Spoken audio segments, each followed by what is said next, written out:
नमस्कार प्यारे साथियों, हिंदी साहित्य का अंतर्गत आज इस क्लास में 100 ऑब्जेक्टिव क्वेश्चन बताने जा रहा हूं। बहुत ही महत्वपूर्ण है। आगामी परीक्षाओं को ध्यान में रखते हुए Jharkhand TGT, PGT, net, GRF, assistant professor, Bihar state, Bihar TGT, PGT या उत्तर प्रदेश, इन सभी परीक्षाओं में मैं गारंटी लेता हूं कि 2-3 प्रश्न आपको यहां से जरूर दिखाई देंगे परीक्षा हॉल में। फर्स्ट क्वेश्चन बहुत ही महत्वपूर्ण है। कुछ पढ़े या न पढ़े, लेकिन अंत तक पढ़ने का प्रयास जरूर कीजिएगा। फर्स्ट क्वेश्चन है, हिंदी साहित्य का दीर्घकालीन गाथा को सूत्रबद्ध करने का श्रेय किसके द्वारा सर्वप्रथम किया गया था या प्रयास किया गया था? ग्रासा दत्त राशि, करमुद्दीन, डॉक्टर गिरियसन, आचार्य रामचंद्र शुक्ल। आंसर ग्रासा दत्त राशि के द्वारा की गई थी। इनके पुस्तक का नाम क्या था? तो ध्यान रखेंगे, इस्तवार द लिटरेचर, ये हिंदुस्तानी रखा गया। क्यों इस तरह के नाम आपको सुनने को मिल रहा है? क्योंकि यह फ्रेंच भाषा में लिखी गई पुस्तक थी और पहला इतिहासकार है हिंदी के जिन्होंने हिंदी साहित्य लिखने का श्रेय प्राप्त किए हैं। इनके द्वारा 738 कवियों का उल्लेख किया गया है, पर अंग्रेजी के वर्ण अनुक्रम के पद्धति पर इन्होंने इस कवियों को उल्लेख किए हैं। इनके द्वारा लगभग 72 कवि जो हैं लेखक हिंदी के जिक्र किया गया है। बाकी 738 जो हैं हमने बताया हूँ, इसमें हिंदी और अंग्रेजी का सभी का वर्णन किया गया है। इन्हीं का एक ट्रांसलेट किया गया था। इनका पुस्तक जो था, जो 1952 ईस्वी में आई थी। कब आई थी? 1952 ईस्वी में आई थी। उस पुस्तक का नाम था हिंदी साहित्य का इतिहास, जो लक्ष्मी सागर विश्नोई द्वारा अनुवाद किया गया था। ठीक है। और इस पुस्तक का अनुवाद के रूप में हिंदी साहित्य का इतिहास शीर्षक 1952 में प्रकाशित हुई थी। यह आप ध्यान रखेंगे। इन्होंने काल और नामांकन का कोई प्रयास नहीं किया है। कभी पूछेगा कि क्या काल और नामांकन का प्रयास किए थे, तो आपका जवाब होना चाहिए नहीं। यदि हाँ देते हैं तो गलत हो जाएगी। इस चीज़ को आप ध्यान रखेंगे और इतने चीज़ों को आपको ध्यान रखना है। और दूसरा बात यह भी ध्यान रखेंगे कि इनका संस्करण जो था 1839 ईस्वी में आया था। उसके बाद 2 भाग, पहला 1839 में और दूसरा 1847 में, और तीसरा जो संस्करण आई थी 1871 ईस्वी में। इसीलिए बार बार मैं रिवीजन आपको करवा दे रहा हूँ, ताकि यहाँ से आप गड़बड़ाएंगे नहीं और हमेशा हर एग्जाम में पूछ ही देता है।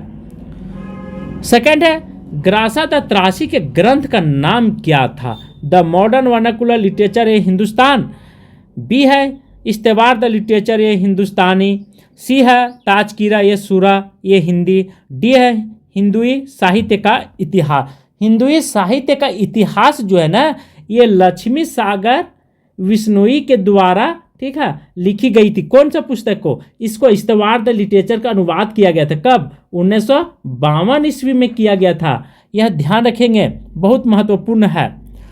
और इनका पुस्तक का नाम था इस्तवार द लिटरेचर ये हिंदुस्तानी। हिंदुस्तानी का, हिंदुई का अर्थ होता है हिंदी। क्या होता है? हिंदी। और हिंदुस्तानी का अर्थ होता है हिंदुस्तान। इन चीज़ों को आपको भूलना नहीं है यहाँ से। थर्ड है, इस्तवार द लिटरेचर ये हिंदुस्तानी ग्रंथ किस भाषा में लिखी गई थी? तो ये फ्रेंच भाषा में लिखी गई पुस्तक थी। आप ध्यान रखेंगे, अंग्रेजी पद्धति पर आधारित था, वर्ण अनुक्रम पद्धति पर आधारित था, पर फ्रेंच भाषा में लिखी गई थी।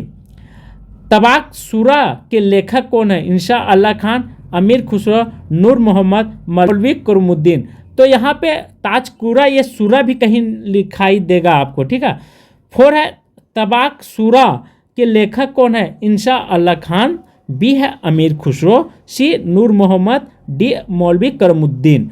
तो ताजकीरा ये सूरा भी आपको कहीं दिखाई देगा। इसके नाम 2 हैं, तो आपको कंफ्यूज नहीं करना है। तो इसका जो मेन लेखक का नाम था वो मौलवी करमुद्दीन थे। ऑप्शन डी सही आंसर हो जाएगा। मौलवी करमुद्दीन के द्वारा जो लिखी गई पुस्तक था, बहुत ही महत्वपूर्ण पुस्तक है। इसके लिए आपको क्या चीज़ ध्यान रखना यहाँ से, इन्होंने 1004 कवियों का वर्णन किए हैं मौलवी करमुद्दीन ने। ठीक है। और इसके लिए 62 कवि जो है से हिंदी से संबंधित है। कितने? 62 कवि मात्र हिंदी से संबंधित रखे हैं। और इस ग्रंथ का सर्वप्रथम काल का ध्यान रखा गया था। क्या चीज? सर्वप्रथम काल का, ठीक है, समय का ध्यान रखा गया था। इसके ताबक सूरा भी कहा जाता है, इसलिए आप सभी लोग इन बिंदुओं को भी ध्यान रखेंगे। बहुत ही महत्वपूर्ण टॉपिक है। 5 है, निम्नलिखित में से किस ग्रंथ को अंग्रेजी में उर्दू कवियों का इतिहास और उर्दू में हिंदी शायरी का ताजकीरा कहा गया है? द मॉडर्न वर्नाकुलर लिटरेचर का हिंदुस्तान, बी है इस्तेवार द लिटरेचर इंदुई ये हिंदुस्तानी, सी है ताजकीरा ये सूरा हिंदी, डी है हिंदुई साहित्य का इतिहास।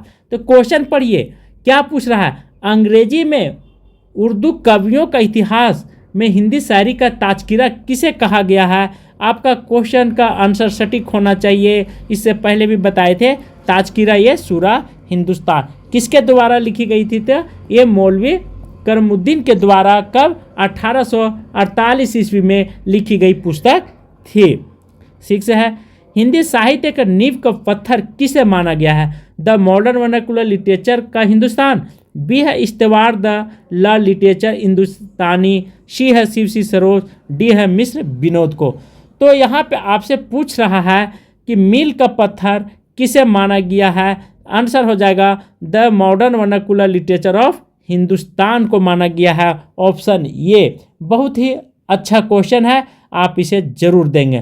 क्यों? देखिए, मील का पत्थर इसलिए, नींव का पत्थर कहीं पर मिलेगा तो कहीं पे मील का पत्थर दिखाई देगा। इसे मानने के पीछे बहुत सारे कारण हैं। क्या कारण है? यह 1888 ईस्वी में प्रकाशित किया गया था। किसके द्वारा? तो जॉर्ज ग्रियर्सन के द्वारा। क्योंकि मील का पत्थर इसलिए, नींव का पत्थर इसलिए रखा गया, माना गया है क्योंकि यहीं से हिंदी साहित्य को बहुत चीज़ों का, मूलभूत चीज़ों को प्राप्त हुआ है साहित्यकारों को, इसीलिए इसे नींव का पत्थर रखा गया, माना गया है। संपूर्ण ग्रंथ कितने अध्याय में थे? तो प्रारंभी में 11 अध्याय थे, ठीक है, और उसके बाद फिर 12 अध्याय हो जाते हैं।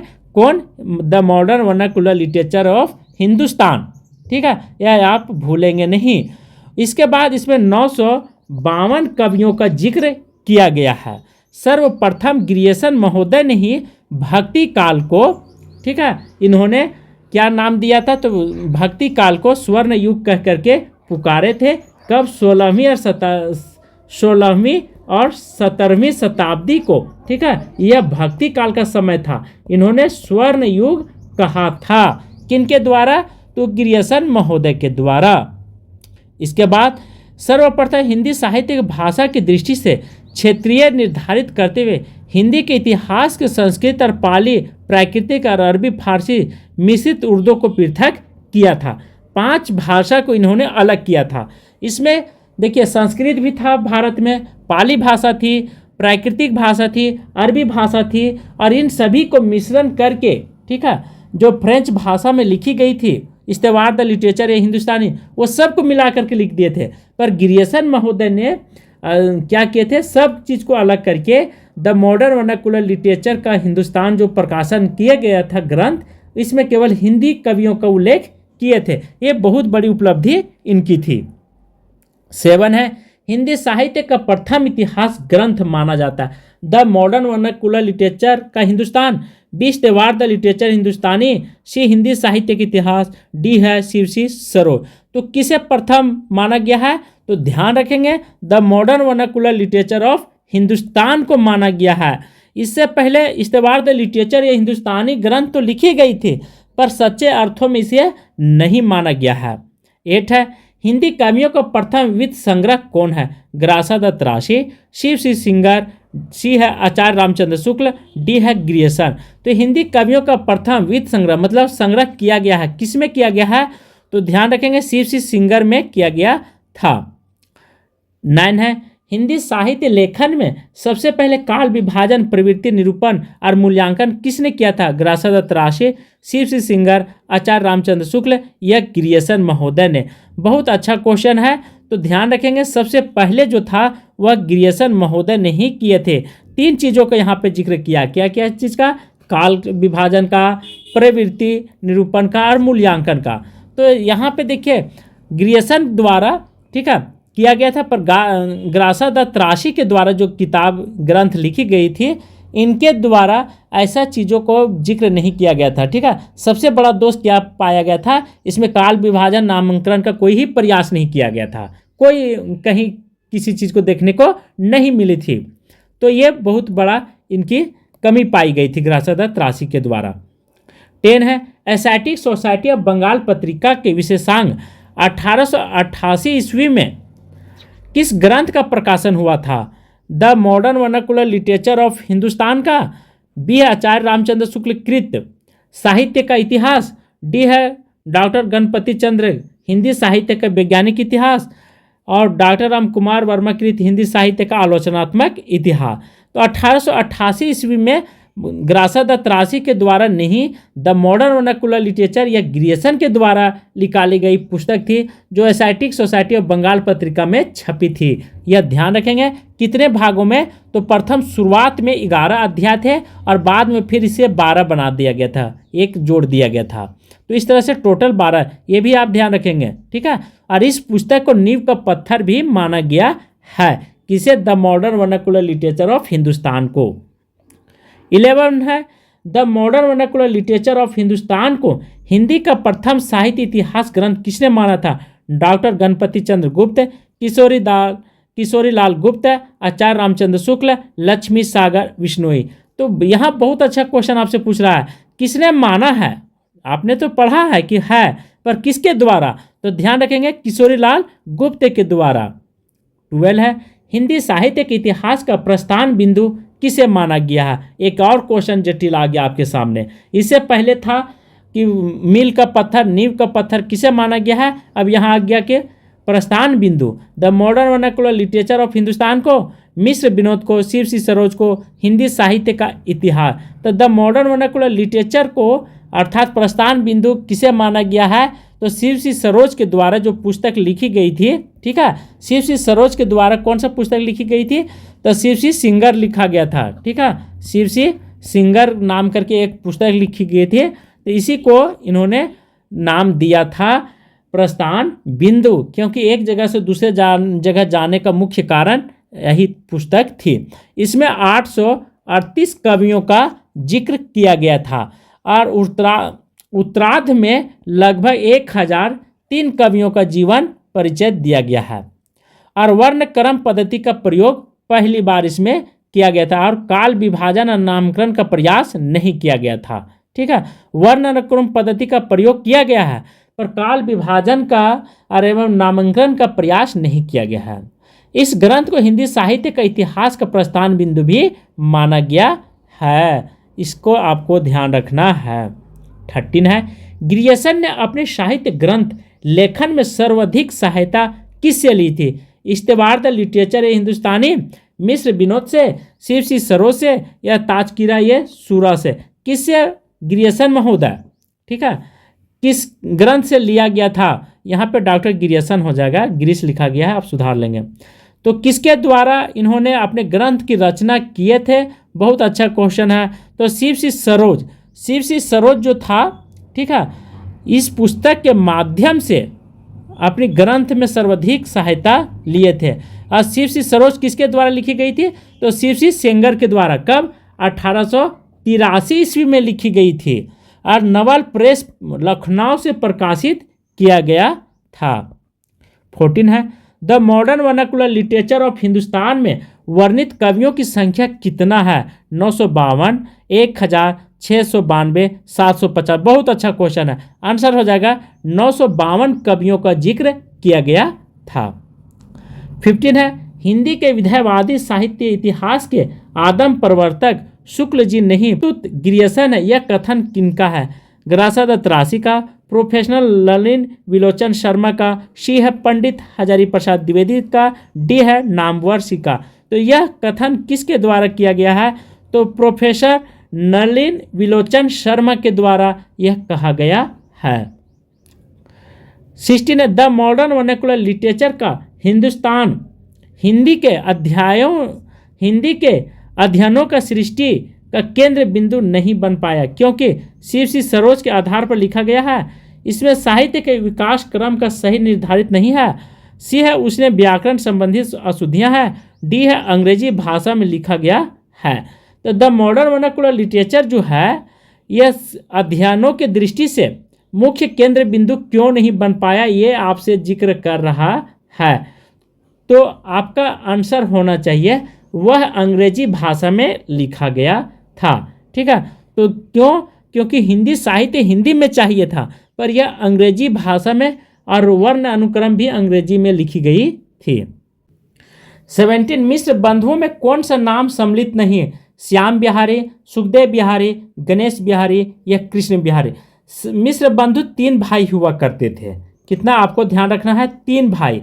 इनके नाम से एक मिश्र विनोद नाम करके एक पुस्तक छपी थी। कब? 1913 ईस्वी में छपी थी।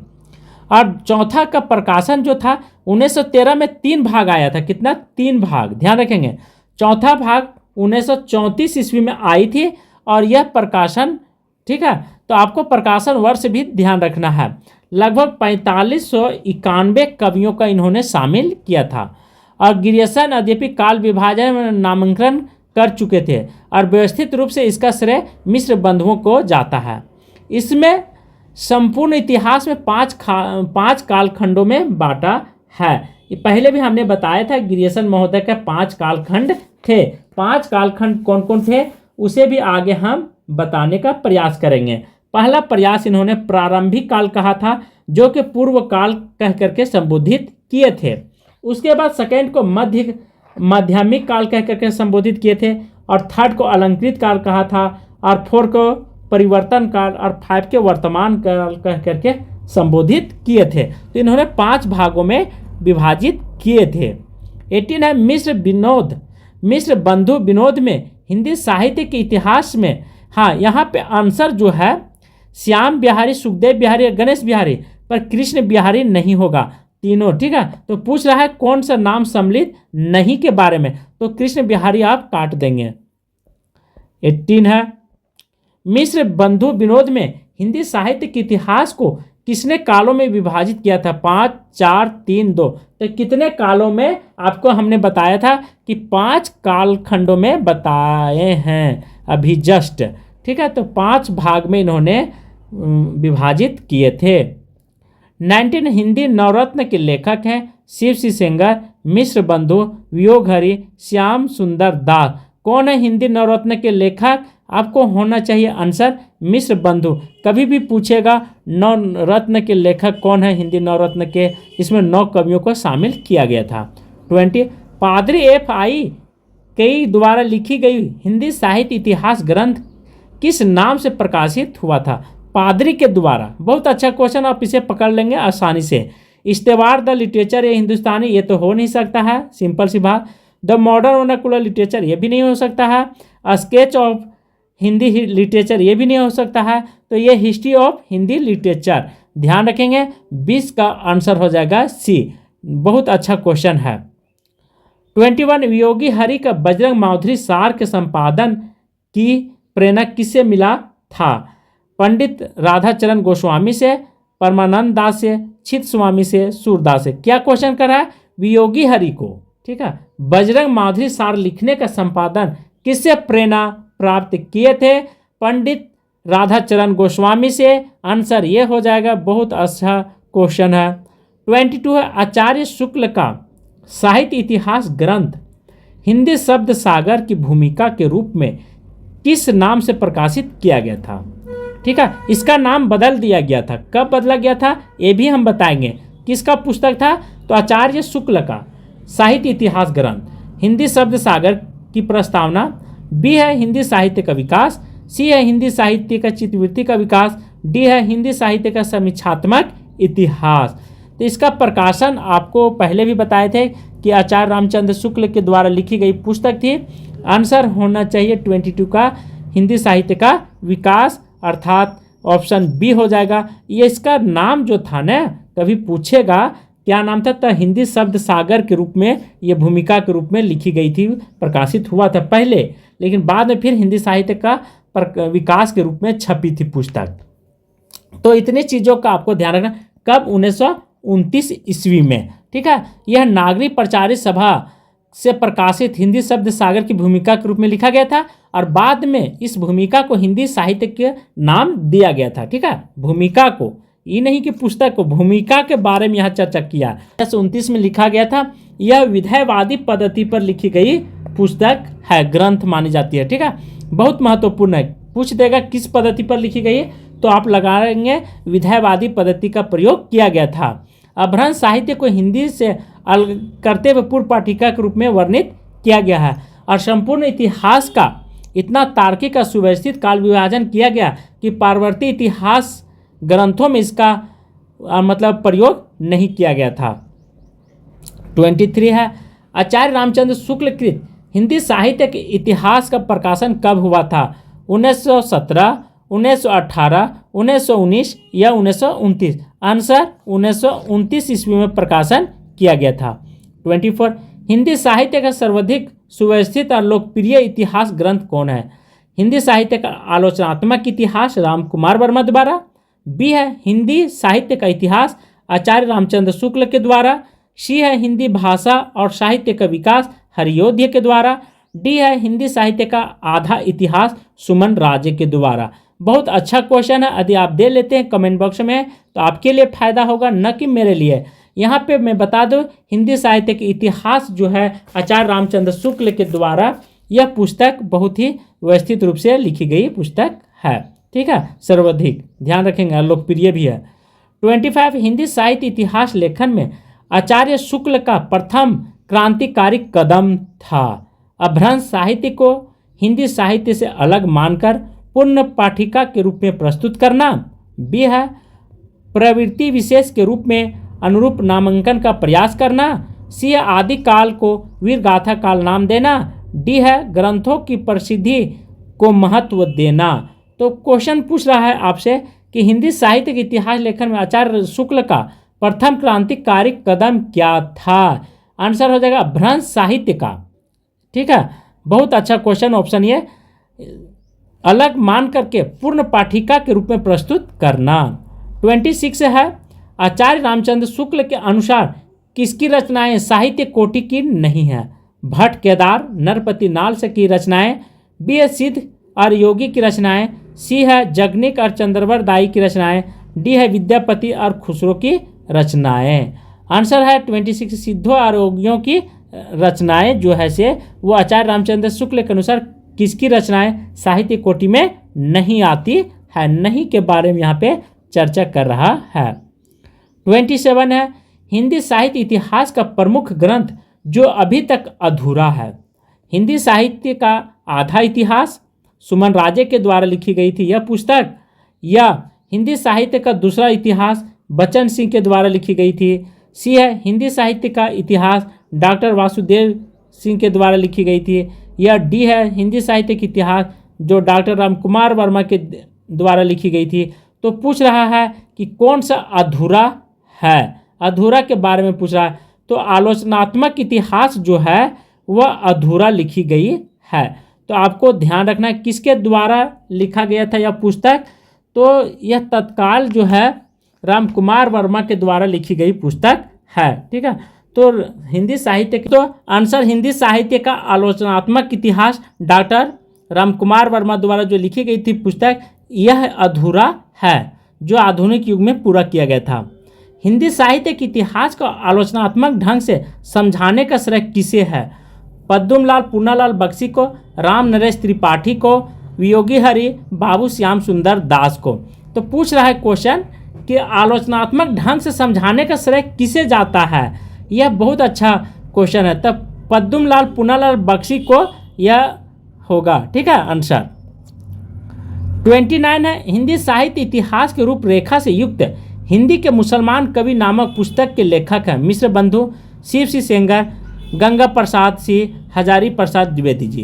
क्वेश्चन फिर से पढ़िए, मुसलमान कवि नामक पुस्तक के लेखक कौन हैं? ठीक है, यह आपसे पूछ रहा है। तो 29 का आंसर डायरेक्ट होगा गंगा प्रसाद सिंह हैं।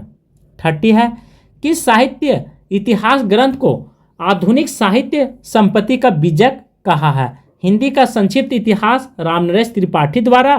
बी है आधुनिक हिंदी साहित्य का विकास श्री कृष्ण लाल द्वारा। सी है हिंदी साहित्य और संवेदना का विकास रामस्वरूप चतुर्वेदी द्वारा। डी है हिंदी साहित्य का साहित्यिक इतिहास माता प्रसाद गुप्त द्वारा। डी है हिंदी पुस्तक साहित्य माता प्रसाद गुप्त द्वारा। क्वेश्चन फिर से सुनिए, संपत्ति का बीजक किसे माना गया है आधुनिक साहित्य का? बहुत अच्छा क्वेश्चन है। आंसर हिंदी साहित्य का जो माता प्रसाद गुप्त के द्वारा लिखी गई है।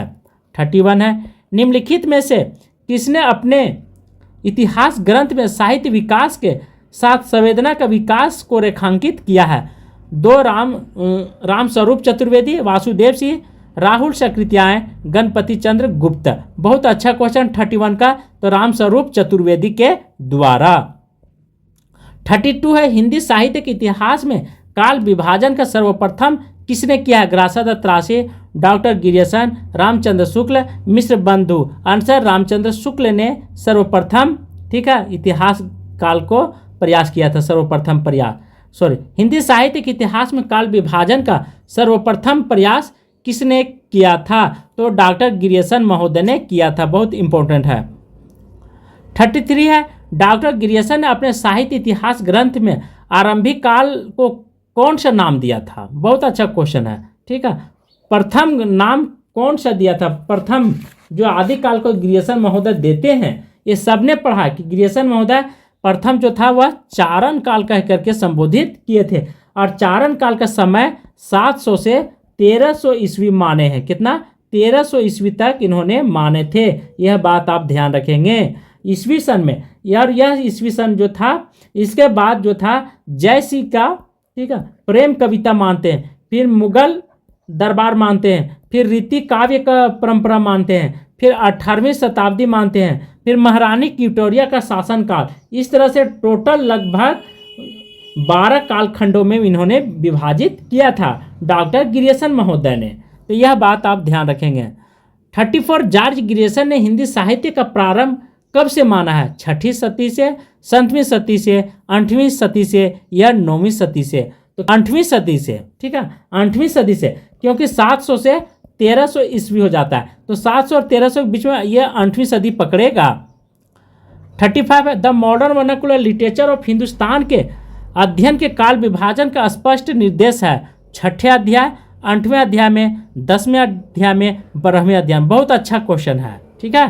केवल आप तो जान रहे थे modern vernacular literature of Hindustan, पर यहाँ पे किस अध्याय में काल विभाजन का स्पष्ट रूप से उल्लेख किया गया है? ये क्वेश्चन बहुत ही घुमा देता है, जटिल, देखिए यहीं पर घुमा देता है। तो किस अध्याय में है? 35 का 12वें अध्याय में जिक्र किया गया है। आप इसे किसी भी हाल में भूलेंगे नहीं। 36 है, हिंदी साहित्य के आदि काल को प्रारंभिक काल नाम से अभिहित किया गया। किसके द्वारा प्रारंभिक काल नाम दिया गया था? मिश्र बंधु द्वारा, गिरियसन के द्वारा, ग्रासा दत्त त्रासी के द्वारा या शिवसी सिंगर के द्वारा? किसके द्वारा प्रारंभिक काल दिया गया था? यह बहुत ही अच्छा क्वेश्चन है। तो यह मिश्र बंधु के द्वारा दिया गया था। कितना से कितना ईस्वी? 700 से लगभग 1343 ईस्वी तक मानी गई थी। यह विक्रम संवत में है, ध्यान रखेंगे। यदि ईस्वी सन में रहेगा तो आप 57 को माइनस कर देंगे। और इसी को 2 भागों में इन्होंने बांटा था। एक को नाम दिया था उत्तर प्रारंभिक काल, ठीक है, और एक को नाम रखा था पूर्व प्रारंभिक काल, और दूसरा का उत्तर प्रारंभिक काल नाम दिए थे, जो कि 700 से 1300 और 1300 से ऐसे करके मिश्र बंधु द्वारा दिया गया यह नामांकन था। उसी प्रकार है 37, मिश्र बंधुओं द्वारा किए गए काल विभाजन के अंतर्गत अज्ञात काल का उल्लेख किसमें है? ठीक है, ध्यान रखेंगे, बहुत अच्छा क्वेश्चन है, आप इसे हल्का में नहीं लीजिएगा। अज्ञात काल के बारे में पूछ रहा है।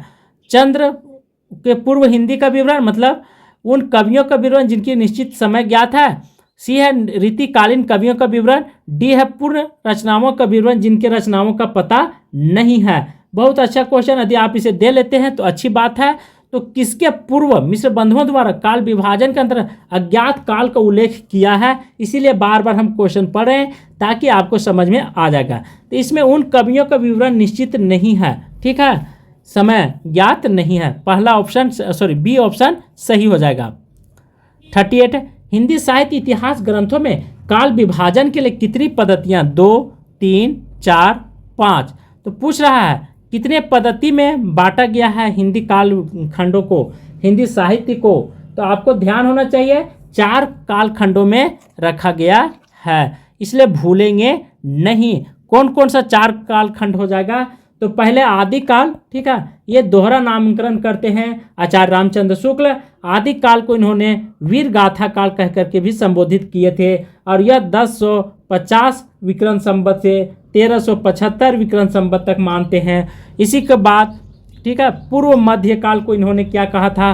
भक्ति काल कहते हैं, और भक्ति काल के समय सीमा 1375 से लगभग 1700 ईस्वी तक मानते हैं। उसके बाद उत्तर मध्य काल को रीतिकाल कहते हैं, और रीतिकाल को इन्होंने 1700 से 1900 नाम देते हैं। उसके बाद आधुनिक काल को गद काल कह करके संबोधित करते हैं। इसकी समय सीमा संवत 1900 से 1984 ईस्वी तक मानते हैं। ध्यान रखेंगे, इस बात को आपको भूलना नहीं है किसी भी हाल में। सबसे पहला प्रमुख बात यह है कि हमने बोला था कि आदि काल को इन्होंने वीर गाथा काल नाम कह करके संबोधित किए थे। तो कभी भी पूछेगा कि आदि काल को वीर गाथा काल नाम किसने दिया था, तो आचार्य रामचंद्र शुक्ल आपका आंसर होना चाहिए। 39 है, FI यह हिस्ट्री ऑफ हिंदी लिटरेचर में हिंदी साहित्य को कितने कालों में विभक्त किया है? 4, 5, 6, 7। किस पुस्तक में? FI कई पुस्तक में। बहुत अच्छा क्वेश्चन है। यह 4 भागों में विभक्त किया गया था। 40 है, निम्नलिखित में से हिंदी को शेष अवस्था के वृत्तों का वर्णन करने के उपरांत इस साहित्य में उठने वाले महत्वपूर्ण आंदोलन को बनाया गया है। यह कथन किसके द्वारा कहा गया है? योगी हरि के द्वारा, श्याम सुंदर के दास के द्वारा, एडविन ग्रिफ्स के द्वारा, FE के द्वारा। बहुत अच्छा क्वेश्चन यदि आप दे लेते हैं तो भी अच्छी बात है। थोड़ा सा कॉमन सेंस लगाएंगे तो FE के द्वारा दिया गया था। 41 है, किस साहित्यकार ने जनता को चित्तवृत्ति को काल विभाजन का आधार बनाया? रामचंद्र शुक्ल, हजारी प्रसाद द्विवेदी जी, गणपति चंद्र गुप्त, राहुल सकृत्याय। 41 का आंसर हो जाएगा आचार्य रामचंद्र शुक्ल के द्वारा। 42, आचार्य रामचंद्र शुक्ल ने अपने साहित्य इतिहास को कितने काल खंडों में विभक्त किए थे? इससे पहले बताए थे, यह हो जाएगा 4 काल खंड में। आदिकाल को वीर गाथा काल कहते हैं, और पूर्व मध्य काल को इन्होंने भक्ति काल कहते हैं। उसके बाद फिर उत्तर मध्य काल को रीति काल कह करके संबोधित करते हैं, और आधुनिक काल को गद काल कह करके संबोधित किए थे। कौन? आचार्य रामचंद्र शुक्ल। और किस यथि में दिए थे? तो संवत में इन्होंने नाम दिए थे। यह बात आप ध्यान रखेंगे। 43 है, वीर गाथा काल नाम के प्रसिद्ध सर्व प्रमुख आपत्तियां क्या है? जिनका के आधार पर यह नामांकन किया गया है वो धार्मिकता का प्राधान्य है। B, इसमें श्रृंगार रस भी है। C है, इनमें से कुछ अपर्याप्त और कुछ पारवर्ती काल की रचनाएं पाई गई है। D है, इनमें से हठ योगी की प्रधानता है। बहुत अच्छा क्वेश्चन है। 43 में कहता है कि वीर गाथा काल का नाम जो प्रसिद्ध है वो सर्व प्रमुख आपत्तियां के बारे में क्वेश्चन पूछ रहा है। त्रुटि क्या है ये आपसे जानना चाह रहा है कवि, ठीक है, यह क्वेश्चन। तो 43 का आंसर हो जाएगा यह अपर्याप्त और पूर्ववर्ती कालों का इसमें रचनाएं हैं। 44, हिंदी साहित्य का आरंभिक काल का सर्वाधिक उपयुक्त नाम है? बहुत अच्छा, वीर गाथा काल, सिद्ध सामंत काल, चारण काल या आदिकाल। बहुत अच्छा क्वेश्चन, आपका आंसर होना चाहिए आदिकाल। आदिकाल का ही तो इन्होंने वीर गाथा काल नाम दिए थे, ठीक है, ध्यान रखेंगे, इसलिए यह नहीं होगा। सिद्ध सामंत काल भी नहीं होगा, और चारण काल में इसमें बहुत सारे गणपति चंद्र गुप्त भी चारण काल कहते हैं। तो इस दृष्टि से यह क्या है? यह त्रुटिपूर्ण है, कभी कभी भ्रम भी पैदा कर देती है चारण काल। 45 है, आचार्य शुक्ल ने अपने साहित्य इतिहास ग्रंथ में लगभग कितने वर्षों तक के साहित्य का प्रकाश डाला गया है? 950 वर्षों का, 1000 वर्षों का, 1500 वर्षों का, 200 वर्षों का। बहुत अच्छा आंसर है, बहुत अच्छा क्वेश्चन भी है। आंसर होना चाहिए यह 950 वर्षों तक दिया गया है। लगभग 1940 से लेकर के 41, ठीक है, तक यह जो है से सीमा दिया गया है, और 950 वर्षों तक इसमें प्रकाश डाला गया है। आचार्य रामचंद्र शुक्ल हिंदी साहित्य का इतिहास जो प्रारंभिक सीमा था यह बहुत अच्छा ग्रंथ लिखी गई है और कृतियों पर प्रकाश डाला गया था। और आचार्य रामचंद्र शुक्ल द्वारा जो किताब निकाली गई थी तो कब निकाली गई थी इसके बारे में भी आपको ध्यान रखना है। तो 1929 ईस्वी में हिंदी साहित्य का इतिहास लिखी गई थी और इसकी भूमिका के रूप में पहले यह नागरिक प्रचारित सभा के द्वारा लिखी गई थी, हिंदी शब्द सागर की भूमिका के रूप में। इसको नाम बदल करके फिर बाद में हिंदी साहित्य का विकास रखा गया था और विधेयवादी पद्धति पर लिखी गई पुस्तक है। 46 निम्नलिखित में से किसके साहित्य इतिहास ग्रंथ में आदिकाल के लिए चारण काल शब्द का प्रयोग नहीं हुआ? डॉक्टर गिरियसन, राम कुमार वर्मा, रामाशंकर शुक्ल, रसाल, FIK। बहुत अच्छा क्वेश्चन है। तो पूछ रहा है क्वेश्चन, फिर से सुनिए कि साहित्य इतिहास ग्रंथ में आदिकाल के लिए चारण काल शब्द का प्रयोग नहीं किया गया है। तो गिरियसन महोदय ने या राम कुमार वर्मा ने, किसने नहीं किया है? ये क्वेश्चन आपसे जानना चाहता है एग्जामिनर। तो रामाशंकर शुक्ल जो है जो रसाल के नाम से हैं, इन्होंने चारण काल, बाकी गिरियसन भी चारण काल कहते हैं, राम कुमार वर्मा भी चारण काल कहते हैं और FI भी कहीं कहीं आपको दिखाई देगा। 47 हिंदी के आदिकाल को सिद्ध सामंत युग किसने कहा है? बहुत अच्छा क्वेश्चन है। विश्वनाथ प्रसाद मिश्र, पंडित हजारी प्रसाद द्विवेदी जी, रामाशंकर शुक्ल, रसाल या पंडित राहुल सकृत्यायन? आंसर हो जाएगा पंडित राहुल सकृत्यायन ने इन्होंने सिद्ध सामंत काल कह करके संबोधित किए थे। किसको? आदिकाल को। तो आदिकाल को इन्होंने कह तो देते हैं लेकिन कितना से कितना ईस्वी तक मानते हैं ये भी आपको बताना होगा। यदि बता देते हैं तो आपके लिए बहुत अच्छी होगी और आपके भविष्य के लिए भी बहुत अच्छा होगा, क्योंकि बहुत बार समय सीमा भी पूछ देती है। तो देखिए, सिद्ध सामंत काल कहने का अर्थ राहुल सकृत्यायन मानते हैं। तो इन्होंने 2 भागों में बांटे थे। प्रारंभिक काल कहते हैं, प्रारंभिक काल को संधि काल और चारण काल कह देते हैं। 750 से, ठीक है, 700 से 1000 ईस्वी विक्रम संवत तक, ठीक, ये हो गया। उसके बाद सेकेंड भाग को चारण काल कहते हैं और चारण काल कब से? 1000 ईस्वी से लेकर के 1375 विक्रम संवत में है सब, ठीक है। उसके बाद फिर सेकेंड को नाम क्या देते हैं? भक्ति काल कह देते हैं और भक्ति काल का समय सीमा 1375 से मानते हैं से 1700 ईस्वी तक मानते हैं। इसी के अंतर्गत फिर एक आता थर्ड में रीतिकाल। रीतिकाल को जो नाम देते हैं इनके अनुसार यह 1700 से 1900 ईस्वी मानते हैं और लास्ट में आधुनिक काल जो 1900 से अब तक मानते हैं। यह किनके द्वारा? तो राम कुमार वर्मा, राहुल सकृत्यायन द्वारा। 48 है, आदिकाल का विशुद्ध विश्लेषण करने का श्रेय है पंडित हजारी प्रसाद द्विवेदी को, नंद दुलारी वाजपेयी को, राम कुमार वर्मा जी को या अयोध्या से उपाध्याय हरियोध्य के नाम से जाने जाते हैं उनको? आंसर हो जाएगा पंडित हजारी प्रसाद द्विवेदी जी का सबसे पहले नाम आता है कि इन्होंने आदिकाल को विशुद्ध विश्लेषण करने का श्रेय जाता है। 49 है, आदिकाल की समय सीमा अवधि क्या है? 6वीं शताब्दी से 9वीं शताब्दी तक, 7वीं शताब्दी से 17वीं शताब्दी तक, 8वीं शताब्दी से 11वीं शताब्दी तक या 11वीं शताब्दी से 14वीं शताब्दी तक। थोड़ा सा कॉमन सेंस लगा लेंगे तो आप आंसर दे लेंगे 49 का। तो हमने इससे पहले भी बताया था कि आदिकाल को 1050 विक्रम संवत से कितना ईस्वी तक मानते हैं? 1375 विक्रम संवत तक मानते हैं, यह आचार्य रामचंद्र शुक्ल के द्वारा।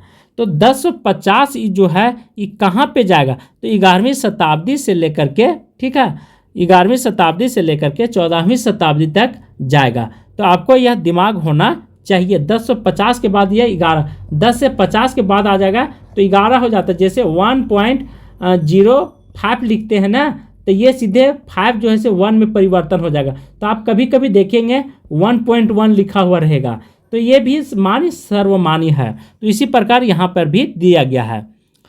50 हिंदी साहित्य का आदिकाल को अभ्रंश काल किसने कहा था? चंद्रधर शर्मा गुलेरी ने, वासुदेव ने, वियोगी हरि ने, राहुल सकृत्यायन। तो आदिकाल को अभ्रंश काल किसने कहा था? तो चंद्रधर शर्मा गुलेरी साहब ने अभ्रंश काल कह करके संबोधित किए थे। आपको यह ध्यान होना चाहिए। सभी परीक्षाओं TGT, PGT, नेट, JRF के लिए भी यह सर्वमान्य क्वेश्चन है। आप चिंता नहीं कीजिए, मन से पढ़िए, ठीक है। यहाँ पे इसीलिए मैं दे दिया हूँ। 51 है, आदिकाल को बीजवापन काल किसने कहा है?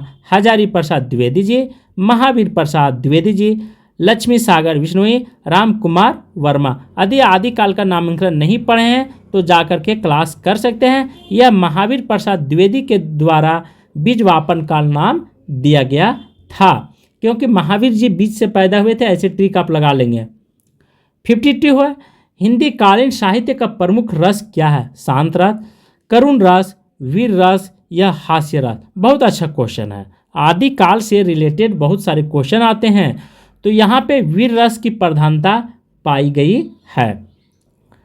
53 है, आचार्य रामचंद्र शुक्ल ने आदिकाल के तृतीय प्रकरण में किसका विवेचन किया गया है? बहुत अच्छा क्वेश्चन है। यहाँ पे तृतीय प्रकरण का जिक्र किया गया है, ठीक है, भाग वगैरह नहीं दिया। भक्ति काव्य का, रीति काव्य का, वीर गाथा काव्य का, आधुनिक काव्य का। तो 53 का आंसर हो जाएगा वीर गाथा काव्य का यहाँ पे जिक्र किया गया है। 54 पंडित हजारी प्रसाद द्विवेदी ने भक्ति साहित्य से वास्तविक हिंदी साहित्य का प्रारंभ माना है, क्योंकि आदिकाल से लेकर भक्ति काल तक की रचनाएं पुरानी हिंदी में मिलती है। बी है, आदिकाल और हिंदी उलटवासी शैली के कारण ध्रुव है। सी है, पुरानी हिंदी में ब्राह्मणों के कर्म कांड एवं वर्ण श्रम व्यवस्था पर तीव्र प्रहार किया गया है। डी है, अभ्रंश भाष भाई हिंदी भक्ति काल तक आते आते काव्य भाषा के रूप में स्थापित हो जाती है और हिंदी स्वरूप स्पष्ट हो जाती है। क्वेश्चन फिर से पुनः पढ़ लें कि पंडित हजारी प्रसाद द्विवेदी द्वारा भक्ति साहित्य से वास्तविक हिंदी साहित्य प्रारंभ माना है।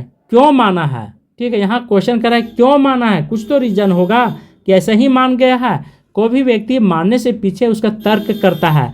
तो 54 का आंसर डायरेक्ट हो जाएगा अभ्रंश हिंदी भक्ति काव्य का आते आते काव्य भाषा के रूप में स्थापित हो गया था। बिल्कुल, सबसे पहले अभ्रंश की बोलचाल थी, वह फिर धीरे धीरे क्या हुआ, हिंदी में परिवर्तन होते चला गया। अभ्रंश का नाम होता है बिगड़ा हुआ भाषा। 55 है, हिंदी का सबसे प्राचीन छंद क्या? दोहा, छप, बेरवे, सवैया। तो सबसे प्राचीन छंद जो है वह दोहा को माना गया है। छंद दे देगा तो आप गलत फहमी में नहीं लगा लेंगे आंसर। 56 आदिकालीन साहित्य के संबंध में कौन सा कथन सत्य है? आदिकालीन साहित्य शुद्ध अभ्रंश में है। बी है, आदिकालीन साहित्य शुद्ध हिंदी में है। सी है, आदिकालीन साहित्य अभ्यास भाष हिंदी में है। डी, आदिकालीन साहित्य शुद्ध प्राकृतिक में है। तो 56 का आंसर सीधा आदिकालीन साहित्य अभ्रंश भाष्य हिंदी में लिखी गई है, ऑप्शन ए।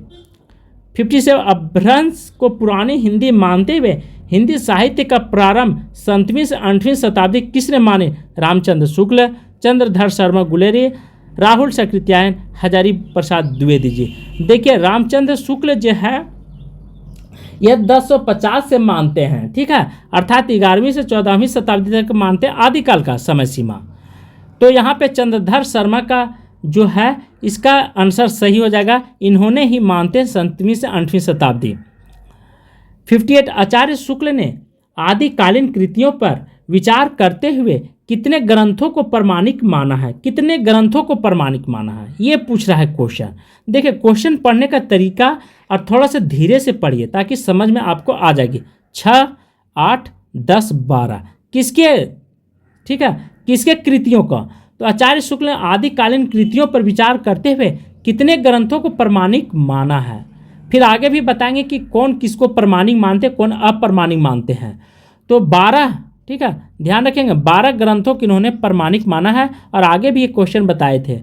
59 है, आचार्य रामचंद्र शुक्ल ने प्रारंभिक काल के जिन 12 ग्रंथों को प्रमाणिक माना है उनमें से किन ग्रंथ का मूल स्वरूप सुरक्षित नहीं है? परमाल रासो, पृथ्वीराज रासो। बी है, खुमान रासो, हमीर रासो। सी है, विशलदेव रासो, विजयपाल रासो। डी है, जयचंद्र प्रकाश कृति लता। तो 59 में है, बहुत अच्छा क्वेश्चन है, प्रारंभिक काल को जिन 12 ग्रंथों को प्रमाणिक माना है उनमें से किन ग्रंथ का मूल रूप सुरक्षित नहीं के बारे में यहाँ पे चर्चा कर रहा है आपसे। तो 59 का आंसर डायरेक्ट आप दे सकते हैं तो दे दीजिए, कोई दिक्कत नहीं है, पर मेरे हिसाब से परमाल रासो और पृथ्वीराज रासो को माने हैं। 60 आदिकालीन कृतियों जो नोटिस मात्र है, कृति लता, पदावली, जय मयंक, जय चंद्रिका, कृति पताका, शी है कृति लता, खुमान रासो, पृथ्वी राज रासो, अपरमाल। नोटिस क्या तो बहुत छोटा होता है, आप देखेंगे ब्लैक बोर्ड पर नोटिस लिखी जाती है तो संक्षेप में बहुत कुछ गागर में सागर भरी जाती है। तो जय मयंक, जय चंद्रिका, कृति पताका जो है यह आंसर हो जाएगा। 61 है, आचार्य रामचंद्र शुक्ल ने आदि काल के तृतीय प्रकरण को कहा गया वीर गाथा काव्य, रासो काव्य, अभ्रंश काव्य, भक्ति काव्य। क्या कहा गया आचार्य रामचंद्र शुक्ल के आदि काल के द्वितीय प्रकरण को? बहुत अच्छा क्वेश्चन। 61 अभ्रंश काव्य कह करके संबोधित किए हैं आचार्य रामचंद्र शुक्ल ने, ठीक है, द्वितीय प्रकरण को। 62 है, हिंदी साहित्य के इतिहास में दोहराए नामकरण की प्रवृत्ति किसने प्रारंभ किया? ग्रासा दत्त राशि, मतलब दोहरा नामकरण के ग्रियसन, शिवसी सिंगर, रामचंद्र शुक्ल। तो रामचंद्र शुक्ल ने दोहरा नामकरण किए हैं। कौन कौन सा? तो आदिकाल को, ठीक है, आदिकाल को इन्होंने क्या कहा था? तो वीर काल कह करके नाम संबोधित किए थे 1050 से 1375 ईस्वी तक। उसके बाद इन्होंने पूर्व मध्यकाल कहते हैं, और पूर्व मध्यकाल को इन्होंने भक्ति काल कह देते हैं। उसी बाद पूर्व मध्यकाल के बाद उत्तर मतलब बाद में होता है, ठीक है, तो इन्होंने भक्ति काल के बाद रीति काल कहते हैं, और लास्ट में फिर आधुनिक काल को इन्होंने गद काल कह करके संबोधित करते हैं। यह बात आपको भूलना नहीं है। और 19वीं विक्रम संवत से 1984 विक्रम संवत तक ये मानते हैं। 63 है, आदिकालीन काव्य प्रवृत्ति नहीं है। प्रबंध और मुक्तक काव्य की रचनाएं, धार्मिक साहित्य की रचनाएं, प्राचीन खड़ी बोली की प्रयोग, डी है वीर तथा श्रृंगार रस की प्रधानता। तो 63 का आंसर यदि जानते हैं तो दे सकते हैं। यह प्राचीन खड़ी बोली का प्रयोग नहीं किया गया है। किसमें? आदिकालीन काव्य प्रवृत्ति नहीं के बारे में चर्चा कर रहा है, तो आंसर सी हो जाएगा। 64 है, आदिकालीन काव्य में किस प्रवृत्ति का अभाव पाया गया? अभाव के बारे में पूछ रहा है। भक्ति काव्य का, श्रृंगार काव्य का, प्राकृतिक चित्रण का, राष्ट्रीय चेतना का। तो देखिए आदिकालीन में जितने भी कवि लोग रहते थे, ठीक है, लेखककार रहते थे, वो राजा के केवल प्रोत्साहन करते थे। वो राष्ट्र हित के बारे में नहीं बताते थे, केवल अपने हित के बारे में सोचते थे, और वहाँ से मुद्रा लेने, सोने की मुद्रा लेने की कोशिश करते थे, और ऐशो आराम की ज़िंदगी बिताना चाहते थे। तो राष्ट्रीय चेतना की बहुत बड़ी कमी पाई गई। शायद राष्ट्रीय चेतना की कमी न होती तो भारत कभी मुगलों का हाथ में नहीं जाता और न कभी गुलाम होता। वहीं से बहुत सारे चीज़ों का परिवर्तन दिखाई देना स्टार्ट हो जाता। 65 है, इनमें से हिंदी साहित्य के इतिहास किसने नहीं लिखा है? नागेंद्र, लक्ष्मी सागर बिश्नोई, राम कुमार वर्मा, बच्चन सिंह। हो जाएगा। बात करते हैं क्यों होगा सो भी समझिए। यहाँ पे पूछा हिंदी साहित्य के इतिहास किसने नहीं के बारे में चर्चा किया, तो यहीं से आपको दिमाग लगाना है, क्योंकि डॉक्टर नगेंद्र जी थे, ये संपादन किए थे। क्या किए थे? संपादन किए थे, इसीलिए नहीं के बारे में यहाँ पे दिया हुआ क्वेश्चन है। 66 है, आचार्य शुक्ल के अनुसार हिंदी साहित्य का आविर्भाव कब से माना जाता है? प्राकृतिक से, संस्कृत से, प्रकृति के अंतिम अभ्रंश व्यवस्था से, डी है पाली से। आंसर प्राकृतिक के अंतिम अभ्रंश व्यवस्था से मानी जाती है। प्राकृतिक के बाद देखिए अभ्रंश के बाद फिर खड़ी बोली जगह ले ली थी। धीरे धीरे फिर उसके बाद आधुनिक युग में खड़ी बोली और बढ़ता चला गया। तो धीरे धीरे क्या हुआ कि छटता चला गया, कुछ मिक्स हुआ, फिर उर्दू फारसी, अंत में आज खड़ी बोली भी हम लोग नहीं प्रयोग करते रहे, हिंदी बोलते हैं, लेकिन इसमें भी कुछ कुछ उर्दू के शब्द हम सभी लोग प्रयोग करते जरूर हैं।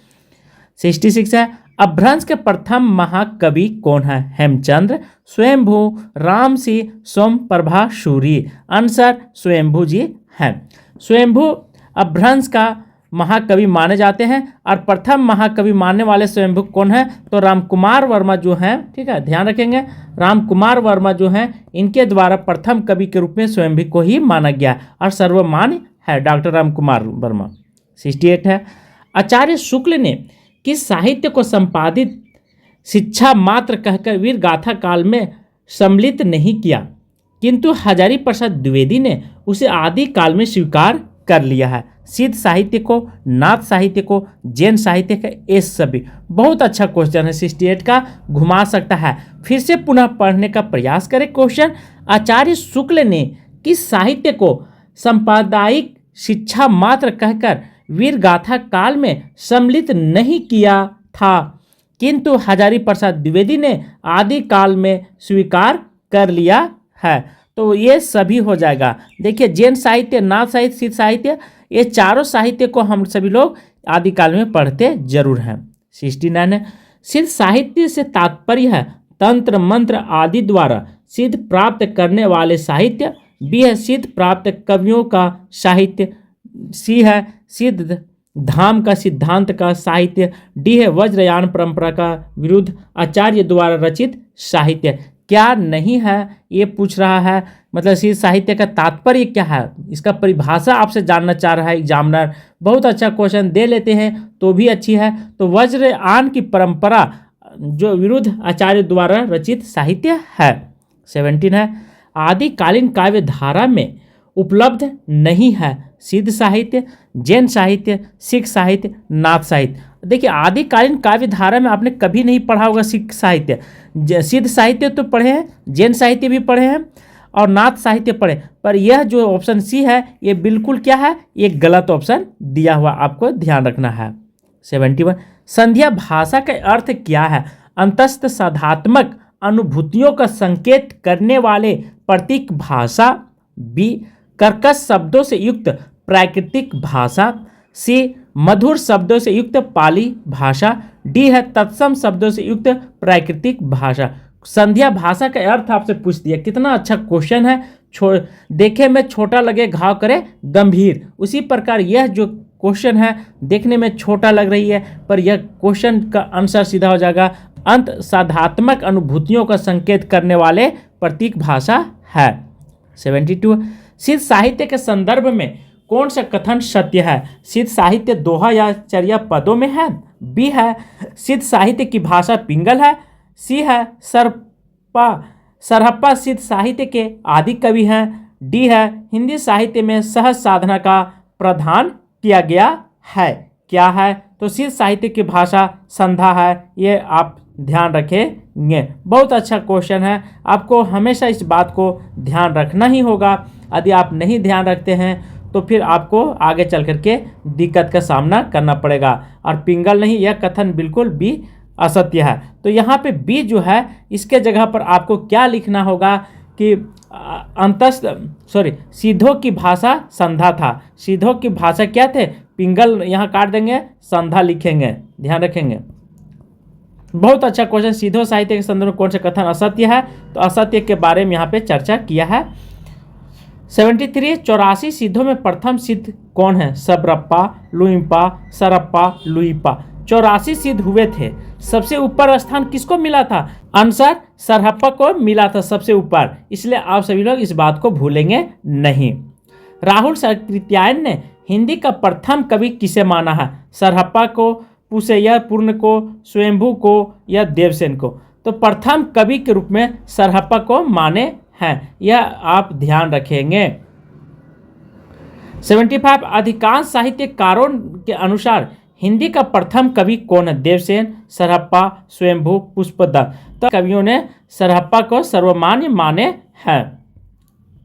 76 है, शालिभद्र सूरीकृत भारतेश्वर बहुरास को हिंदी की प्रथम रचना किसने माना? राहुल सकृत्यायन, मिश्र बंधु, गणपति चंद्रगुप्त, रामचंद्र शुक्ल। क्वेश्चन पूछिए, शालिभद्र सूरी को भारतेश्वर बहुरास को हिंदी का प्रथम रचना किसके द्वारा माना गया है? तो आंसर हो जाएगा गणपति चंद्रगुप्त के द्वारा मानी गई है। 77 है, हिंदी का प्रथम रचना श्लोकाचार के रचिता हैं शबरप्पा, चरपटनाथ, अर्धवज या देवसेन। तो यहाँ पे पूछ रहा है कि प्रथम कवि के रूप में किसे कौन जाना जाता है। तो एक बार पुनः पढ़ने का प्रयास करें और हम इसे विस्तार से बताने जा रहे हैं। थोड़ा सा आप भी इस पर ध्यान रखेंगे तो अच्छी बात होगा कि कौन किसको मानते हैं प्रथम कवि और कौन नहीं मानते, क्योंकि बहुत बार यह पूछता है। ठीक है, तो प्रथम कवि जो हैं से देखिए आचार्य रामचंद्र शुक्ल जी जो हैं यह मुंज कवि को मानते हैं। किसको मानते हैं? मुंज कवि को, या भोज कवि ऐसे लिखा हुआ मिलेगा। चंद्रधर शर्मा गुलेरी जी हैं, ये मुंज कवि को ये भी मानते हैं। इस बात को आपको भूलना नहीं है। उसके बाद आते हैं शिव सिंह, ठीक है, शिव सिंह सेंगर, ये एक कवि थे, ठीक है। इनके द्वारा पुष्प या पुंड को मानते हैं, इस बात को भूलना नहीं है। और हजारी प्रसाद द्विवेदी जी थे, ये किनको मानते हैं? तो अब्दुल रहमान को प्रथम कवि के रूप में मानते हैं। उसके बाद बच्चन सिंह जो हैं विद्यापति को मानते हैं। यह भी आप भूलेंगे नहीं, क्योंकि भूलने से आपको आगे चल करके दिक्कत हो जाएगा। उसके बाद प्रथम कवि राहुल सकृत्यायन, पहले भी हमने बताया था कि राहुल सकृत्यायन सरहप्पा को मानते हैं। किसको मानते हैं? सरहप्पा को। सरहप्पा का 3 नाम से जाने जाते हैं। सरपाद के रूप में भी जानते हैं। क्या जानते हैं? सरपाद के रूप में जानते हैं। इसका दूसरा नाम है राहुल भद्र के रूप में जानते हैं। थर्ड है सरोज वर्ज के रूप में हम इसे जानते हैं। किनको? तो सरहप्पा को। सरहप्पा 3-4 नामों से ये विख्यात है। पर राम कुमार वर्मा जो हैं वे स्वयंभू को मानते हैं। किनको मानते हैं? राम कुमार वर्मा स्वयंभू को मानते हैं। तो स्वयंभू कभी कभी पूछ देगा कि स्वयंभू के द्वारा कौन से लेखककार या राम कुमार वर्मा किनको प्रथम कवि मानते, तब स्वयंभू लगाएंगे।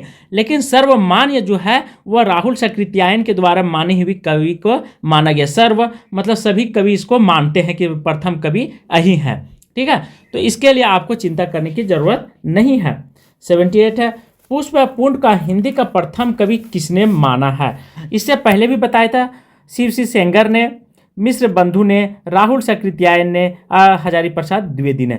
तो बहुत अच्छा क्वेश्चन। पुष्प कहाँ चढ़ता है? तो शिव पर चढ़ता है, तो शिव सिंह सेंगर हो जाएंगे। यह ट्रिक आप याद रखेंगे। 79 है देवसेन का एक अन्य ग्रंथ है चर्यापद, दब साहेब प्रयास, दोहा कोश, बोध गायन ओ दोहा। तो देवसेन का एक अन्य ग्रंथ कौन सा है, ये आपसे जानना चाहता है। 79 का बहुत अच्छा क्वेश्चन यदि दे लेते हैं तो भी अच्छी बात है। ये हो जाएगा दब साहेब का प्रयास जो है, इसका सटीक नाम जो है हिंदी में से द्रव्य स्वभाव का प्रकाश भी जाना जाता है। यह भूलेंगे नहीं, क्योंकि भूलेंगे तो फिर आप ही का दिक्कत होगी। 80 है चर्यापद के रचयिता कौन है? सरहप्पा, तिलोपा, शबरप्पा, शांतिपा। तो चर्यापद की रचयिता कौन है ये आपसे जानना चाह रहा है, तो यह शबरप्पा जी हैं। देखिए थोड़ा सा नाम में अंतर है। देखिए यहाँ पे क्या है, सरहप्पा है और शबरप्पा है, तो दोनों चीज़ को आपको ख्याल रखना है। 81 है अद्भुत मत किसे कहते हैं? जैन संप्रदाय को, सिद्ध संप्रदाय को, अगुण संप्रदाय को, सगुण संप्रदाय को, नाथ संप्रदाय को। अवधूत मत के रूप में कौन सा संप्रदाय जानी जाती है, ये आपसे पूछा जाता है। तो नाथ संप्रदाय। अद्भुत मतलब भूत समझ लीजिए इसको। अद्भुत का आप लिख लीजिए भूत के नाम से कौन जाना जाता है, तो नाथ संप्रदाय। नाथ जो होता है जो शिव को पूजा करते हैं, ठीक है, शिव शंकर, वो सब क्या करते हैं? नाथ संप्रदाय। 82 है जोई जोई पिंडे सोई ब्रह्मांडे सिद्धांत किसका है? बहुत अच्छा यहाँ पे पंक्ति दिया हुआ। यह सिद्धांत किसने दिया था? गोरखनाथ ने, मच्छिंद्र नाथ ने, चौरंगी नाथ ने, चरपट नाथ ने, ठीक है। तो मच्छिंद्र नाथ को मत्स्य नाथ भी जाना जाता है। इस दो नाम इनका है, तो इनको आप सभी लोग याद रखेंगे क्योंकि बहुत अच्छा क्वेश्चन है। तो ये गोरखनाथ जो है इन्हीं के नाम से यह सिद्धांत दिया गया था। जोई जोई पिंडे सोई ब्रह्मांडे, यह सिद्धांत गोरखनाथ ने दिए थे। 83 है गोरखनाथ के गुरु थे जलंधर नाथ, मच्छिंद्र नाथ, चौरंगी नाथ, चरपट नाथ। तो आपने गुरु का ये हमने पहले भी बताया था, क्लास लिया था गुरु और शिष्य के बारे में। यदि आप नहीं किए हैं तो जा करके क्लास कर सकते हैं, वहाँ हमने विस्तार से सभी गुरु और शिष्य के बारे में बताया, लगभग 50 क्वेश्चन दिया हूँ। तो आंसर हो जाएगा 83 का मतेश नाथ, जो मच्छिंद्र नाथ के रूप में भी जाने जाते हैं। इनका 2 नाम हमने पहले भी बताया था, याद रखेंगे, आप भूलेंगे नहीं। इनका नाम था मतेंद्र नाथ नाम करके भी थे। 84 गोरखनाथ को पृथ्वीराज के समय का बताने वाले विद्वान हैं डॉक्टर रामकुमार वर्मा, राहुल सकृत्यायन, रामचंद्र शुक्ल, हजारी प्रसाद द्विवेदी जी। तो गोरखनाथ को पृथ्वी के समय बताने वाले विद्वान कौन हैं? आपका आंसर हो जाएगा आचार्य रामचंद्र शुक्ल जी हैं। 85 है, वरकरी संप्रदाय का संबंध किससे है? सिद्ध साहित्य से, राष्ट्र साहित्य से, लोक साहित्य से, इनमें से कोई नहीं। तो वरकरी संप्रदाय का संबंध किससे है ये आपसे जानना चाहता है। 85 का आंसर हो जाएगा सिद्ध साहित्य से है। 84 है, सॉरी 86 है, 84 सिद्धों में क्या है? तो 84 सिद्धों में सर्वोच्च स्थान किसको प्राप्त है या किसे माना जाता है? सरहप्पा को, लुइपा को, डुइपा को, शबरपा को। तो 84 सिद्धों में जो है ना, लुइपा को जो है से सर्वोपरि मतलब सर्वमान्य और सबसे बड़ा माना जाता है, यह ध्यान रखेंगे। 87 है, सिद्ध कवियों की भाषा को संधा नाम किसने दिया था? बहुत अच्छा क्वेश्चन है। क्या नाम दिया था? तो संधा नाम से कौन सा, किनके कवियों के द्वारा नाम रखा गया है? तो मरुतुंग नाथ आनंद तिलक के द्वारा, बी है नंदी नाथ देवसेना के द्वारा, सी है हरिभद्र सूरी तथा राम सिंह ने, डी है अर्धवर्ज तथा मुंदत सूरी के द्वारा। तो पूछ रहा है क्वेश्चन 87 ने, पुनः सुन लीजिए कि सिद्ध कवियों की भाषा को संधा नाम किसने दिया था? तो अर्धवज और मुंदत सूरी के द्वारा यह नाम रखी गई थी। बहुत अच्छा क्वेश्चन है। यह सिद्धों की भाषा को संधा भी बोला गया है। यह बात यहीं से आपका 2 क्वेश्चन कंप्लीट हो जाती है। 88 है, अभिमान मेरु किसे कहा गया है? सरहप्पा को, देवसेन को, मरुतुंग को, स्वयंभू को। अभिमान मेरु होगा यहाँ पे, ठीक है। तो यहाँ पे थोड़ा टैपिंग है तो आप देख लीजिएगा। तो कौन सा व्यक्ति जाने जाते हैं अभिमान मेरु के रूप में? आपको यह क्वेश्चन जरूर देना चाहिए और बहुत ही सटीकता से देनी चाहिए। बहुत आसान क्वेश्चन भी है, ऐसा नहीं कि बहुत बड़ा क्वेश्चन मैं लेकर के आया हूँ। तो मेरुतुंग को जाना जाता है अभिमान मेरु के रूप में। 89 है, प्रथम जैन कवि कौन है? देवसेन, हेमचंद्र, धनपाल, पुष्पदेव। तो प्रथम जैन कवि के बारे में पूछा है, ठीक है। तो प्रथम जैन कवि कौन है? ये जो है प्रथम जैन कवि के रूप में जाने जाते हैं। चिंतामणि के रचयिता कौन है? धनपाल, मेरुतुंग, रोड़ा कवि, राम सिंह। आंसर है मेरुतुंग है।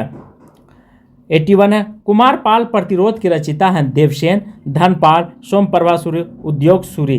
तो कुमारपाल प्रतिरोध के रचयिता कौन है? तो सोमप्रभा सूरी है। यह बात आप भूलेंगे नहीं। 92 है, अभ्रंश में दोहा काव्य के प्रारंभ माना जाता है। जुई दुई कृत परमात्मा प्रकाश तथा योग सार से, बी है राम सी कृत पाकुड़ दोहा से, सी है सरहप्पा कृत दोहा को से, डी है ढोला मारू दोहा से। पूछ रहा है अभ्रंश दोहा काव्य का आरंभ कब से माना जाता है, कब से शुरुआत मानी जाती है? तो जुई दुई कृत, ये ऑप्शन ये सही हो जाएगा, परमात्मा प्रकाश तथा योग सार से। 93 है, रेवंत गिरि राशि की रचयिता कौन? उदंत सूरी, जिंदत सूरी, सोमप्रभा सूरी, विजयसेन सूरी। रेवंत गिरि के रास की रचयिता कौन है? 93 का विजयसेन सूरी है। यह बात आप भूलेंगे नहीं। 94, अभ्रंश के भाषिक और व्याकरणिक रूप का स्पष्ट सुव्यवस्थित विवेचना किसने किया था? देखिए बहुत अच्छा क्वेश्चन है। अभ्रंश के बारे में चर्चा करा और व्याकरणिक रूप से स्पष्ट और सुव्यवस्थित विवेचना किनके द्वारा किया गया था? हेमचंद्र, दामोदर पंडित, स्वयंभू और पुष्पदा। किसके? अभ्रंश के भाषिक रूप को, ठीक है, एकी दुगी भाषा को नहीं। तो हेमचंद्र के नाम आपने सुना होगा कि हेमचंद्र का व्याकरण भी निकला हुआ है। 95 है, सिद्ध हेमचंद्र शब्द अनुशासन की रचनाकार हैं। देवसेन है, हेमचंद्र हैं, दामोदर कवि है, मधुकर कवि हैं। तो सिद्ध हेमचंद्र शब्द अनुशासन की रचनाकार, शब्द अनुशासन रचनाकार के बारे में आपसे चर्चा कर रहा है। तो इनका शब्द किनके द्वारा लिखी गई थी? हेमचंद्र कृत है। 96 है, आशुक कवि की रचना कौन? नौमिनाथ, स्थूलभद्र रास, चंद्रबाला रास, इनमें से कोई नहीं। तो जब हम आदिकाल का क्लास लिए हैं या लेंगे तो उसमें आपको सारा चीज़ और भी विस्तार से हम बताने का प्रयास करेंगे। तो आशुक कवि के द्वारा चंद्रबाला रास लिखी गई थी। 97, नायिकाओं का नक्सिक वर्णन मिलता है। अब्दुल रहमान कृत संदेह रासक में, ईसायत कृत हंसावली में, कुशल लाभ कृत ढोला मारू दोहा में, रोड़ा कवि राउलवेल में। तो पूछ रहे नायिकाओं का नक्सिक का वर्णन किस कवि के द्वारा वर्णन किया गया, किस रासक में या किस ग्रंथ में? बहुत अच्छा क्वेश्चन है। तो रोड़ा कवि के द्वारा रॉलवेल में किया गया है नक्सिक वर्णन। 98 है, डिंगल का सबसे पहले प्रयोग मिलता है राजा बांकी दास कृत कुकवी बतीसी में, ज्योतेश्वर कृत वर्ण रत्नाकर ने अब्दुल रहमान की संध्या रासक में, कुशल लाभ कृत ढोला मारो कृत में। तो देखिए डिंगल और पिंगल दो भाषा है।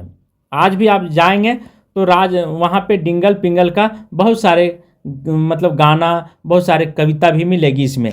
तो डिंगल भाषा में आप ध्यान रखेंगे इसमें अभ्रंश प्लस राजस्थानी भाषा मिलती है। यह राजस्थान में दो भाई हुआ करते थे, वहाँ युद्धों का वर्णन किया गया है डिंगल पिंगल में। और पिंगल जो है यह प्रिय भाषा के रूप में जाना जाता है। ठीक है, इसमें जो है से अभ्रंश और प्लस वज्र भाषा का मिश्रण पाया जाता है। पिंगल जो है प्रिय भाषा है, बहुत ही सुनने में मधुर लगती है। अभ्रंश में थोड़ा कर्कशता शैली का प्रयोग किया गया है। दोनों शैलियों का छंद की प्रधानता, दोहा, चौपाई, छप्य और आल्हा आदि चीज़ों का प्रमुखता पाई गई है डिंगल और पिंगल में। यह बात आप भूलेंगे नहीं। और बहुत सारी चीज़ों का यह मुक्तक, दोनों प्रकार की रचनाएं हैं, प्रबंध मुक्तक में है। इसमें वीरों की गाथाओं का भी इसी भाषा में वर्णन किया गया, युद्धों का संजीव वर्णन किया गया है इसी भाषा में, और श्रृंगारिक का वर्णन किया गया है, प्राकृतिक का वर्णन आलम्बन किया गया है। ये आदिकाल की विशेषता जब आप पढ़ेंगे तो वहाँ सारी चीज़ें आपको देखने को मिलेगी, यह बात भूलेंगे नहीं। 99 है, सिद्ध सेन विलासावई कहाँ किस कोटि का काव्य है? कृष्ण काव्य का, वीर काव्य का, प्रेम कथा का या भक्ति काव्य का? क्वेश्चन पूछ रहा है सिद्ध सेन विलासावई कहाँ किस कोटि का काव्य है? 99 का आंसर हो जाएगा यह प्रेम कथा काव्य है। देखिए प्रेम कथा में प्रेम चीज़ों मतलब राधा और कृष्ण का जैसे चीज़ों का वर्णन जो प्रेम किए हैं भगवान श्री कृष्ण, उसका प्रेम काव्य का वर्णन। कृष्ण काव्य में तो ऐसा है नहीं। वीर काव्य में वीरता के बारे में चर्चा किया जाता है, क्योंकि वीरता के बारे में चर्चा ही करना वीर काव्य कहलाता है। 100 है, रोमांटिक महाकाव्य है धनपाल कृत भविष्यत कथा, रोड़ा कृत राउलवेल, अब्दुल रहमान के संदेह रासक, दामोदर कृत उक्ति प्रकरण। बहुत अच्छा, रोमांटिक महाकाव्य। क्या पूछ दिया? रोमांटिक। देखिए महाकाव्य तो लिखा गया पर एक रोमांटिक होता है, तो यह किसके द्वारा कौन सा कृत है? तो बहुत अच्छा आप दे लेते हैं तो मेरे लिए बहुत ही सौभाग्य की बात होगा। तो धनपाल कृत जो है, ठीक है, भविष्यत कथा कभी भी पूछेगा भविष्यत कथा किस प्रकार के महाकाव्य है, तो रोमांटिक महाकाव्य है। आपको भूलना नहीं, भूलेंगे तो फिर आपको दिक्कत हो जाएगी। तो आंसर ये हो जाएगा धनपाल कृत। इस तरह से हमने टोटल लगभग 100 MCQ बताया हूँ। यदि इसमें कुछ त्रुटि होगी तो आप कमेंट बॉक्स में ज़रूर लिख करके सेंड करेंगे कि इस नंबर पे यहाँ पे त्रुटि है, इसमें हमें कोई ऐतराज़ नहीं है। तो आज की क्लास मैं यहीं पे समाप्त कर रहा हूँ। थैंक यू, धन्यवाद।